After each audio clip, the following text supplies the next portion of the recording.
우리가 공룡에 대한 관심을 갖고 연구하게 된 결정적인 역할을 한 영화 쥐라기 공원. 그런데 이 영화에 우리나라도 큰 역할을 했다는 사실 알고 계신가요? 우리나라의 공룡 화석을 통해 알게 된 공룡에 대한 새로운 사실은 영화의 시나리오에 큰 영향을 미쳤습니다. 바로 두 발로 빠르게 뛰어다니는 공룡의 화석을 발견하면서 다양한 모습의 공룡이 영화에 등장하게 된 것이죠. 그럼 영화 쥐라기 공원에서처럼 현실에서도 공룡 복제가 가능할까요? 공룡 복제에 대한 아이디어는 모기에서 시작되는데요. 공룡의 피를 빨아먹은 모기로부터 공룡의 DNA를 추출해내는 방법이죠. 그럼 이런 아이디어가 과연 현실에서도 적용돼 우리가 다시 공룡을 만날 수 있을지 오늘 과학 미래를 열다에서 확인하시기 바랍니다.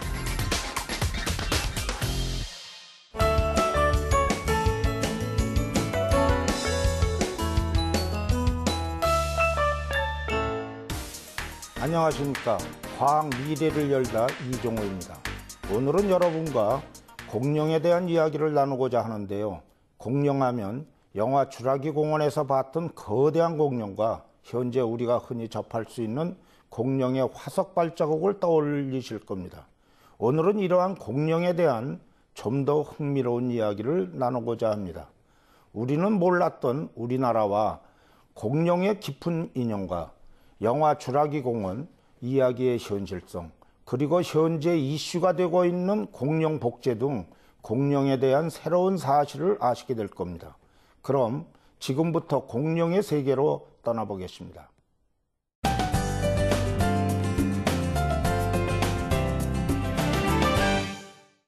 공룡은 무려 1억 6,500만 년이나 되는 장기간 전 세계에 걸쳐 분포했는데요.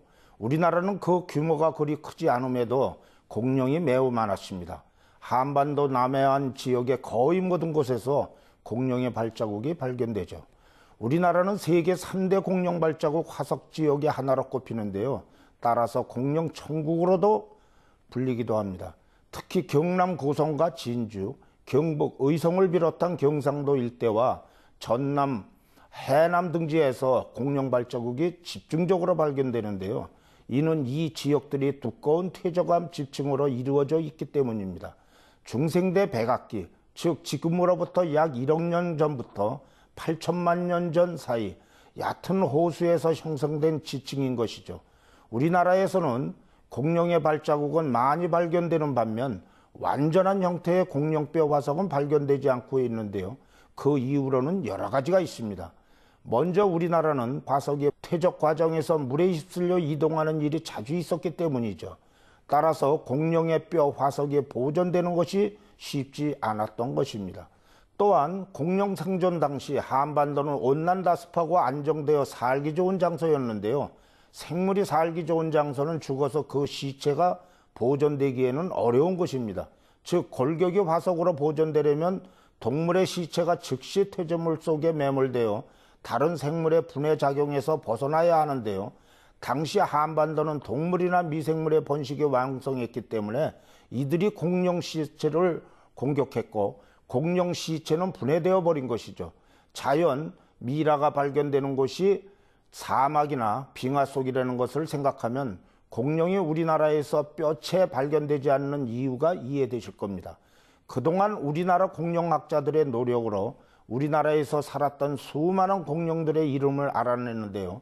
뒷발의 크기가 불과 9cm인 어린 공룡의 발자국부터 115cm의 거대한 발자국까지 다양한 발자국을 연구해 당시에 생존했던 공룡을 알아냈습니다. 디플로도쿠스, 브라키오사우루스, 아파토사우루스, 카마라사우루스, 마멘키사우루스, 하드로사우루스, 이구아노동 계통의 공룡 등 10여 종이 우리나라를 활보했던 것으로 예상하고 있습니다. 특히 목이 긴 초식공룡 브라키오사우루스류가 우리나라에서도 살았다는 것은 많은 공룡 애호가들을 들뜨게 한 소식이었죠. 브라키오사우루스는 영화 쥐라기 공원에서 주인공이 올라가 있던 나무의 풀을 먹던 바로 그 공룡입니다.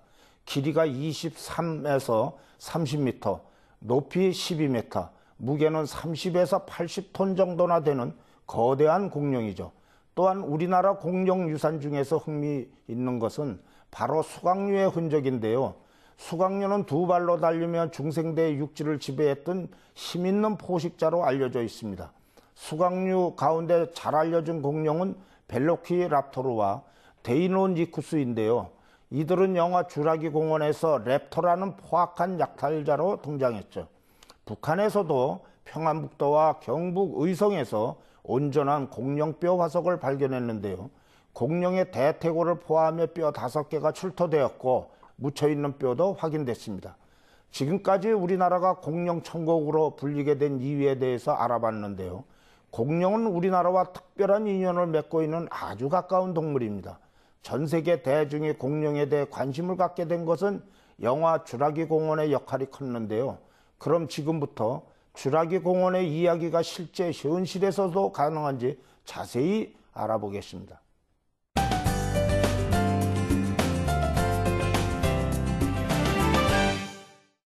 스티븐 스필버그의 영화 주라기 공원은 6,500만 년 전에 멸종된 공룡을 인간이 DNA 합성을 통해 다시 만들어냈다가 그 공룡들에 의해 파멸하고 마는 인간들의 이야기를 다룬 작품입니다. 공룡을 DNA 합성으로 복제할 수 있다는 가능성을 제시해 세계를 놀라게 했는데요. 그런데 여러분, 이 영화에 우리나라도 큰 역할을 했다는 것을 알고 계신가요? 영화를 보면 오리주둥어리 공룡이 두 발로 뛰는 장면이 나오는데요.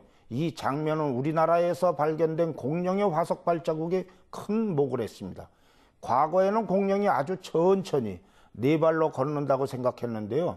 우리나라에서 발견된 수많은 공룡 발자국을 통해 두 발로 뛰는 공룡이 존재함을 알게 된 것이죠. 특히 오리주둥어리 공룡 화석이 발견된 우리나라의 주연장은 고성 동명리와 해남 우왕리였는데요. 이 화석들을 보면 당연히 있어야 할 공룡 꼬리의 흔적이 발견되지 않았습니다. 이는 공룡이 꼬리를 질질 끌며 천천히 이동한 것이 아니라 꼬리를 수평으로 들고 뛰었음을 보여준 것이죠.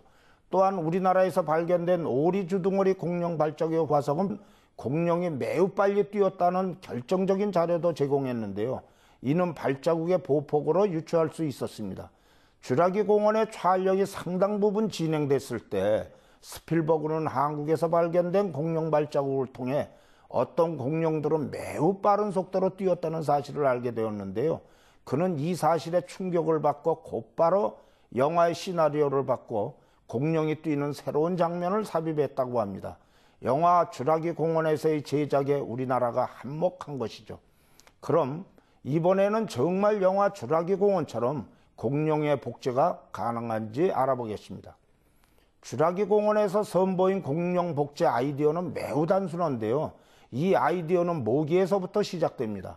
공룡이 서식하던 시절에도 모기가 있었고 모기는 그때에도 여전히 동물의 피를 빨아먹으면서 살았는데요.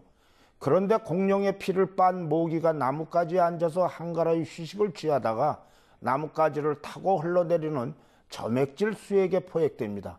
시간이 지나 이 수액은 굳어져 호박이 되고 그 속에서 모기는 오랜 세월 동안 온전히 보존되는 거죠. 그리고 이 모기의 피에서 공룡의 DNA를 추출해 공룡 복제에 성공한 것이 바로 영화의 줄거리입니다. 영화가 흥행에 성공하면서 정말 공룡의 복제가 가능한지에 대해 많은 사람들이 관심을 갖게 됩니다. 그럼 현실적으로 이 아이디어를 분석해 볼까요? 우선 호박 속 곤충의 피에서 생물의 DNA를 분리한다는 착상은 매우 현실적입니다. 실제로 호박 안에 포착된 식물의 씨나 곤충으로부터 게놈 DNA를 분리한 예들이 있습니다. 호박은 탄수화물 고분자로서 DNA가 손상되는 것을 막아주기 때문인데요. 1993년 라울 카노 박사는 1억 3,500만 년 전에 살았다고 추정되는 곤충으로부터 바구미, 즉 쌀, 보리 등의 저장 곡물을 먹는 해충의 유전 정보를 가진 게놈 DNA를 분리해내는 데 성공하기도 했습니다. 하지만 호박 속에 갇혀있는 흡혈곤충의 내장에 공룡 피가 섞여 있더라도 그 피가 단 하나의 공룡의 피라고 단정하기는 힘든데요. 여러 공룡의 피가 섞여 있을 수 있기 때문에 공룡에 대한 DNA 정보를 하나하나 분리해야 합니다. 한마디로 각각의 피를 정확히 검사해야 하죠. 그리고 이 정확한 분석이 이루어지면 그 다음엔 그것을 복제하는 문제가 남는데요. 아무리 적은 양의 피라도 복제하는 데에는 문제가 되지 않습니다. DNA 분석으로 진가를 발휘하고 있는 노벨상 수상자 캐리 멀리스 박사의 PCR, 즉 중합효소 연쇄 반응 기법이 있기 때문이죠. PCR 기법은 특정 부위의 DNA를 복제할 수 있는 획기적인 방법인데요. 제공된 시료를 20회 반복하여 복제하면 약 100만 배까지 늘릴 수 있습니다. 더욱 놀라운 것은 이때 걸리는 시간이 겨우 3시간 정도라는 것인데요. 어떠한 사건의 용의자를 조사할 때 침처럼 아주 적은 양의 DNA를 복제해 범인 여부를 확인하는 데에도 사용되고 있습니다. 따라서 이를 분자복사기라 부르기도 하죠. 하지만 그 다음 단계에서 문제가 발생하는데요. 만약 PCR을 이용해 공룡의 DNA를 복제한다고 해도 이 DNA로만 공룡을 다시 탄생시킬 수는 없다는 점입니다. DNA가 생물을 직접 만드는 것이 아니기 때문이죠. 즉 공룡의 DNA만 있으면 공룡을 복제할 수 있다는 생각하는 것은 착각에 불과합니다. 공룡을 이루는 형태는 간단하게 하나의 청사진으로만 구체화되어 있는 것이 아니라 모든 DNA 유전자들이 복합적으로 작용하여 형성되는 것이죠. DNA는 스스로 발생을 시작할 수 없는데요. 만약 이것이 가능하려면 DNA를 판독하고 그에 따라 작동하는 도구가 순조롭게 작동할 수 있어야 합니다. 이러한 도구들은 세포액을 둘러싸고 있는 아래의에서 제공되는데요. 거의 모든 동물은 암컷의 난소 속에서 알세포가 만들어지면서 탄생합니다. 따라서 공룡의 DNA라는 비디오 테이프를 재생하기 위해서는 규격에 맞는 테이프 재생기, 즉 같은 종의 공룡알이 필요합니다. 테이프에 맞는 재생기가 없다면 비디오를 볼 수 없겠죠. 또한 공룡 복제가 어려운 또 하나의 이유가 있는데요. 공룡을 복제하기 위해서는 공룡과 유사한 동물이 필요한데 현재 공룡과 비슷한 동물은 모두 멸종했다는 겁니다. 결국 공룡의 DNA를 얻었다 해도 그 DNA를 공룡으로 키워줄 수 있는 유사 공룡이 없는 한 공룡을 복제한다는 것은 불가능하다는 것이죠. 따라서 쥐라기 공원은 현실적으로 불가능하다고 결론을 내릴 수 있습니다. 아마 실망하신 분들도 있을 텐데요. 하지만 희소식도 있습니다. 바로 메모드 복제인데요. 그럼 지금부터 메모드 복제에 대해서 알아보도록 하겠습니다.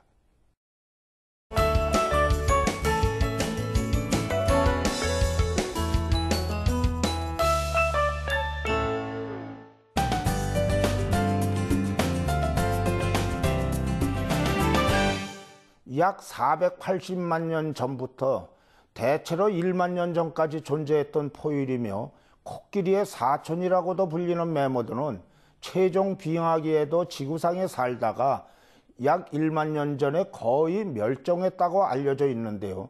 따라서 이러한 메모드를 복제하는 것에 대한 연구가 활발히 이루어지고 있습니다.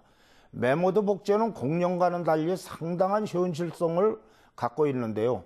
공룡은 6,500만 년 전에 멸종되어 DNA가 남아있을 가능성이 거의 없지만 메모드는 방금 말씀드렸던 것처럼 만여 년 전까지도 살았고 특히 영구 동토의 냉동 상태로 있을 가능성이 많아 DNA는 물론 정자도 발견할 수 있을 거로 추정하고 있습니다. 일본의 고토 가즈후미 박사는 DNA가 손상되지 않고 남아있는 메모드의 정자를 발견할 수만 있다면 메모드를 복원시키는 것은 어려운 일이 아니라고 주장했습니다. 고토 박사가 메모드의 정자를 채취할 수 있다고 믿는 것은 동결정자, 즉 얼어있는 정자의 높은 생존율 때문이기도 합니다. 일반적으로 물은 동결 과정에서 날카로운 얼음 결정을 형성하는데요. 이 얼음 결정은 세포막이나 세포 소기관에 상처를 입혀 결국 해동 후 세포들이 제 기능을 발휘하지 못하게 하는 주요 원인이 됩니다. 하지만 정자는 다른 세포에 비해 세포질 내에 존재하는 소기관의 수가 적은데요. 정자는 탄생 목적에 맞게 전달할 유전자와 이를 전달하는 데 필요한 필수 세포질만 갖고 나머지 소기관들은 모두 버립니다. 즉 다른 세포에 비해 세포질의 양과 수분이 적어 얼음 결정의 피해로부터 어느 정도 자유롭죠. 또한 정자는 냉동에 강한 구조적 특성을 갖고 있는데요. 보통 세포의 염색체는 기다란 이중나선이 새끼줄처럼 복잡하게 꼬여 동그랗게 뭉쳐 있습니다. 이때 염색체가 서로 얽히는 것을 방지하고 압축의 능력을 높이기 위해 히스톤이라는 단백질이 존재하죠. 히스톤은 염색체를 구성하는 중심 단백질로 모든 DNA에 존재하는데요. 이 히스톤 단백질은 염색체가 휘감을 수 있는 일종의 지지대 역할을 해줍니다. 하지만 정자에는 히스톤 대신 프로타민이라는 단백질이 들어있습니다. 프로타민 단백질은 히스톤보다 안정된 구조를 갖고 있고 특히 열에 강하답니다. 즉, 냉동시켜도 얼음 결정의 공격에 비교적 강한 특성을 보이는 것인데요. 이로 인해 정자의 냉동 후 생존율은 적어도 50%에서 최고 90%에 달하게 됩니다. 메모드를 복원시키는 또 다른 방법은 기존의 많은 학자들이 성공한 포유류 복제 방법인데요. 예를 들어 복제형 돌리를 만드는 체세포 방식을 사용하는 것입니다. 사실상 메모드가 냉동되는 동안 신체 조직에 들어있던 DNA가 손상되지 않았다면 현대의 과학기술로 메모드를 복제하는 일이 가능할 수 있을 텐데요. 메모드 세포에서 세포액을 추출하여 코끼리 난자에 주입하고 수정란을 코끼리 암컷의 자궁에 착상시킨 뒤 유사 메모드를 계속 교배시키면 결국 멸종된 메모드와 매우 유사한 동물이 태어날 수 있다는 것이죠. 이러한 상황에서 2011년 우리나라의 황우석 박사는 세계 최초로 이종간 체세포 핵이식법을 이용해 멸종위기 동물인 코요테 복제에 성공하게 됩니다. 이것은 코요테 체세포에서 추출한 핵을 개의 난자에 이식해 대리모에 착상시키는 방법이었고 세계 최초로 성공한 사례였습니다. 그리고 이러한 성공으로 메모드 복제도 제기되는데요. 코요테 복제에 사용한 체세포 핵이식법으로 메모드 복제가 가능하기 때문입니다. 메모드의 체세포를 구해 세포핵을 추출한 뒤 핵을 제거한 코끼리 난자에 넣어 배양하면 복제 메모드를 얻을 수 있다는 것이죠. 유전자적 근형관계를 따져보면 메모드와 가장 가까운 포유동물이 코끼리인데요. 그 중에서도 아시아 코끼리가 유전적으로 메모드에 가장 가깝습니다. 따라서 동남아시아 지역에 서식하는 인도 코끼리에서 채취한 난자에서 핵을 제거하고 그 자리에 메모드 핵을 이식해서 수정란을 만들 수 있다는 논리였죠. 하지만 안타깝게도 자연 상태에서 코끼리 난자를 구하는 건 매우 어려운 일입니다. 코끼리의 배란 주기는 4주이고 임신 기간은 평균 22개월입니다. 하지만 코끼리는 새끼에게 젖을 먹이는 수유 기간이 길어 실제 배란은 5년에 한 번꼴로 이루어집니다. 그것도 한 번에 배란되는 난자는 사람차는 단 한 개입니다. 한마디로 코끼리 한 마리가 제공할 수 있는 난자는 5년에 한 개라는 뜻이죠. 또한 3m가 넘는 코끼리의 몸속 깊은 곳에서 난자를 채취하는 일, 수정란을 코끼리의 자궁에 착상시키는 일 또한 쉽지는 않습니다. 그럼에도 불구하고 위에서 살펴본 것처럼 메모드 복제는 공룡 복제와는 달리 성공할 가능성이 매우 높습니다. 그리고 2013년 황우석 박사팀이 러시아의 암컷 메모드 시체에서 혈액을 발견하는 데 성공했고 적혈구를 발견하기까지 했다고 하는데요. 아직 메모드 복제를 가능하게 해줄 건전한 DNA가 발견될 수 있을지는 의문이지만 언젠가는 멸종된 메모드가 실제로 다시 태어나 우리들 앞에 나타날 그날을 기다리며 복제 연구가 활발히 이루어지기를 기대해 봅니다.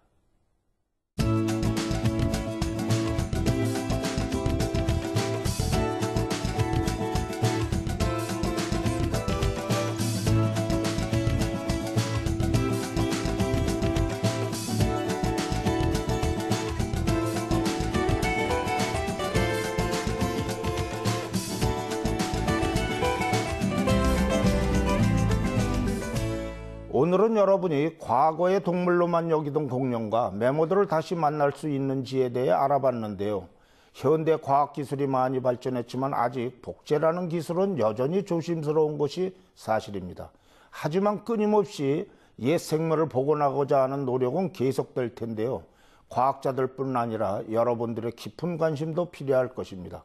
과학, 미래를 열다 시청해 주신 여러분 고맙습니다.